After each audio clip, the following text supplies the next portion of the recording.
হ্রদের পানিতে জমা বরফের আস্তর, নৌকাগুলো বরফের চাদরে ঢাকা পড়েছে।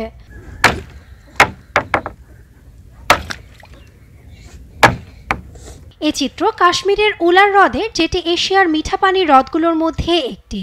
শুক্রবার হিমালয় অঞ্চলে তুষারপাতের কারণে আংশিকভাবে বরফে ছেয়ে যায় এ হ্রদ। এতে মাছ ধরতে বিপাকে পড়ছেন স্থানীয় জেলেরা। উলার লেক मतलब आज तक तो हमने सुना नहीं कभी। আমরা কখনো শুনিনি যে উলার লেক বরফে জমে যেতে পারে। এটা আমাদের কাছে একদমই নতুন। গত এক সপ্তাহ থেকে 10 দিন ধরে তাপমাত্রা অস্বাভাবিকভাবে কমেছে। उसका जो है कहीं ना कहीं रीजन हम मानते हैं। आम इंसान भी, स्टूडेंट हो, छोटा हो, बड़ा हो, कोई भी इंसान वो सफर करता है। শিক্ষার্থী, তরুণ, বৃদ্ধরা সবাই শীতে ভুগছে। যারা মাছ ধরা, চাষাবাদের জন্য এই লেকের উপর নির্ভরশীল, তারাও সমস্যার সম্মুখীন হচ্ছেন। বরফে জমে যাওয়ার কারণে বোটগুলো নিয়ে যাতায়াত করা যাচ্ছে না। जो थे वो चल रहे थे या बोट्स का वो सहारा लेते थे एक जगह से दूसरी जगह जाने। অন্যদিকে শুক্রবার ব্যাপক তুষারপাতের কারণে ভারতের উত্তরাঞ্চলীয় রাজ্য হিমাচলের কুল্লু জেলায় আটকা পড়ে 5000 পর্যটক। পরে তাদের উদ্ধার করে পুলিশ।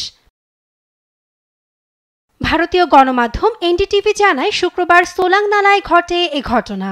এদিন রাতে সামাজিক যোগাযোগ মাধ্যম এক্সের এক পোস্টে কুল্লু পুলিশ জানায়, শুক্রবার ভোরবেলা থেকে তুষারপাত শুরু হওয়ায় সোলাং নালা এলাকায় 1000 গাড়ি ও বেশ কয়েকটি বাসের ইঞ্জিন বিকল হয়ে পড়ে।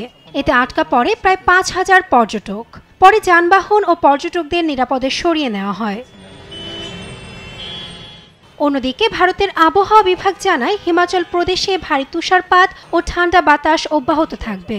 আইএমডির পূর্বাভাসে আরও বলা হয়েছে, 1 জানুয়ারি পর্যন্ত আবহাওয়া পরিস্থিতি একই রকম থাকবে।